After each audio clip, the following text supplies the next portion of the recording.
As soon as Patricia placed the teacup in front of me, I knew something was wrong. My mother-in-law gave me a sly smile, watching closely as I lifted the cup to my lips. "The tea tastes strange," she asked, pretending to be concerned. I took another sip, meeting her gaze. "No, it's perfect. My name is Olivia. I'm 32, and for the past 5 years, Patricia has been trying to push me out of her son's life. But this time, she had gone too far. 2 weeks ago, I saw her in my garden taking care of some unfamiliar plants. Patricia had always criticized my lack of gardening skills, so seeing her there was odd. Then she suddenly insisted on weekly family dinners, something she used to avoid. "I just want us to be closer," she had said, forcing a smile. I might have believed her if I hadn't caught her researching poisonous plants late one night. She thought no one was awake, but I saw words like untraceable and symptoms on her laptop before she quickly shut it. That's when I contacted my friend Emma, a toxicologist. I told her my suspicions, and she helped me prepare. Now, sitting at Patricia's table, I watched her closely. My husband, Mark, was working late. How convenient. "You know, Patricia," I said casually, putting down my cup, "you've taken a sudden interest in herbs." She stiffened slightly. "Oh, I just like trying new things. How are you feeling? You look a bit pale."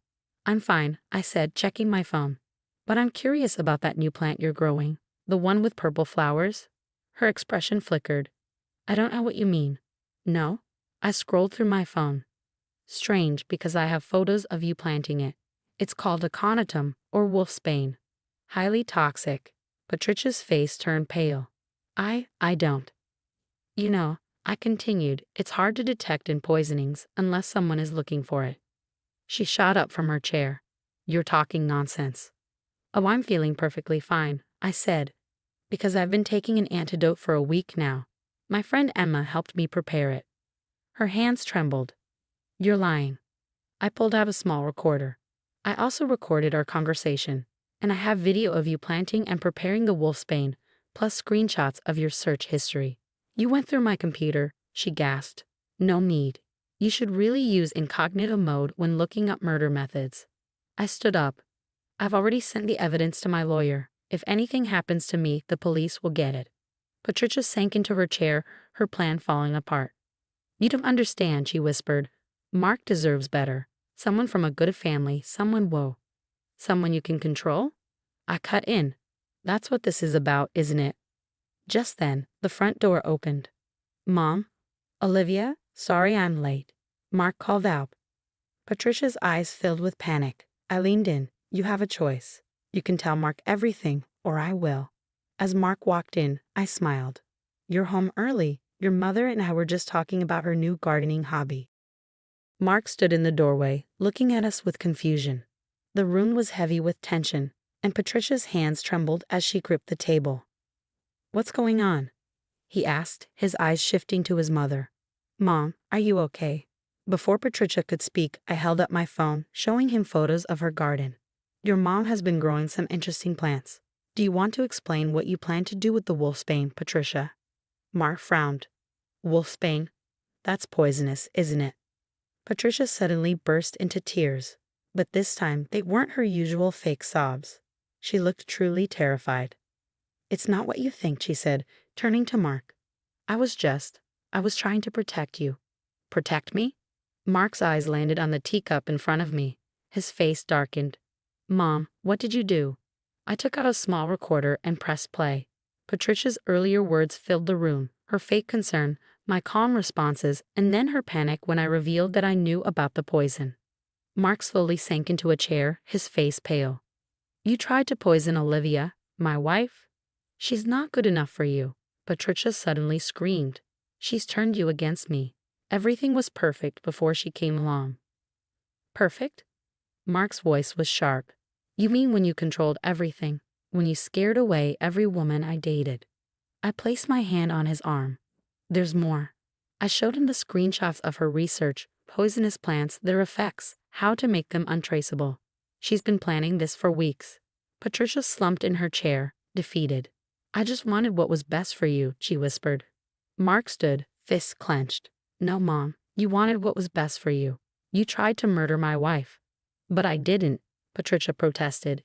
She didn't drink enough. Because I knew what you were planning, I cut in.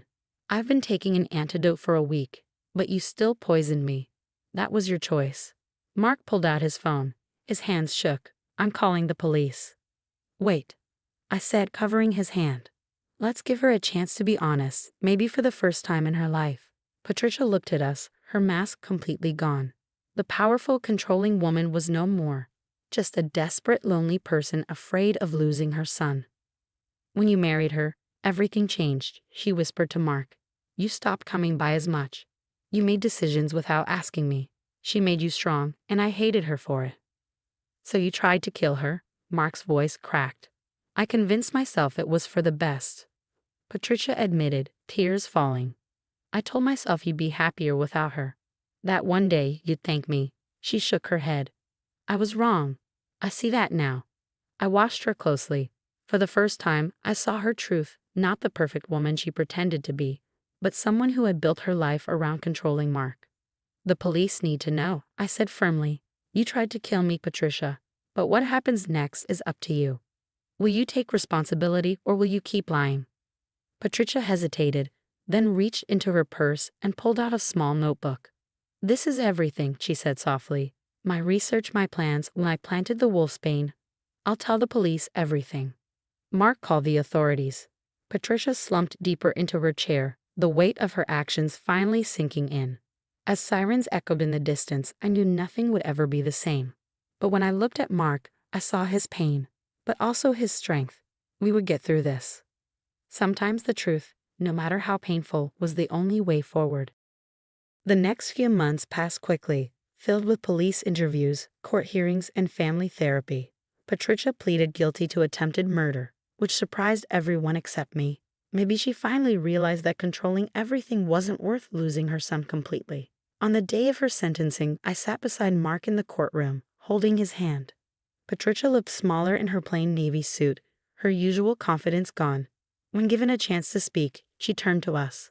I spent my life trying to control everything, she said, her voice steady despite her tears. I thought I knew what was best for my son. But that wasn't love. It was control, and it nearly made me do something unforgivable. The judge sentenced her to 5 years with required psychiatric treatment. As she was led away, she looked back at us one last time. This time, there was no manipulation in her eyes, just regret. Afterward, Mark and I walked through the courthouse gardens. I keep thinking about all the signs I miss, he said. The way she'd insulted you, the fake concern. I should have realized sooner. I squeezed his hand. She was your mother. You wanted to believe the best about her. How can you be so forgiving? He asked. She tried to kill you, Olivia. I thought for a moment, because I won't let her actions poison our lives. She's facing the consequences, and that's enough for me.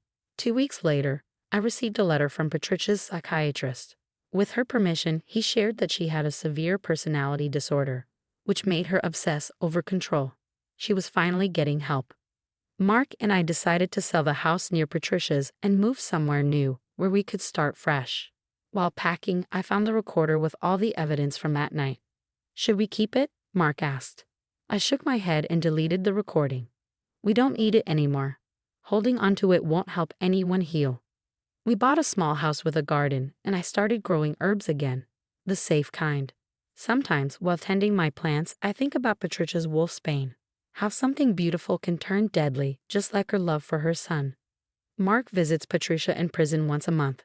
I don't go with him, but I send letters sometimes. Not because I fully forgive her, but because I believe people can change. Her replies are different now, honest, without manipulation. She's finally becoming the mother I needed, Mark told me after one visit. It's just sad that it took something this extreme. Last week, I received a package from Patricia. Inside was a diary she'd kept since her arrest, filled with reflections on her mistakes.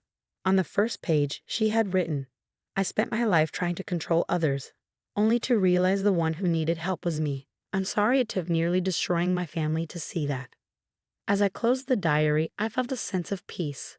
The woman who had tried to poison me was gone. In her place was someone finally facing her demons. It wasn't a fairy tale ending, but it was real. It was hope. Mark and I are expecting our first child now. Some people ask if we worry about Patricia's release, about her being a grandmother. But we've learned that real strength isn't about control. It's about boundaries, honesty, and allowing change. The tea set from that night still sits in our cabinet, not as a reminder of betrayal, but of my own strength. And every now and then, I make myself a cup of tea and smile, knowing that the best revenge isn't revenge at all. It's moving forward, healing, and living well.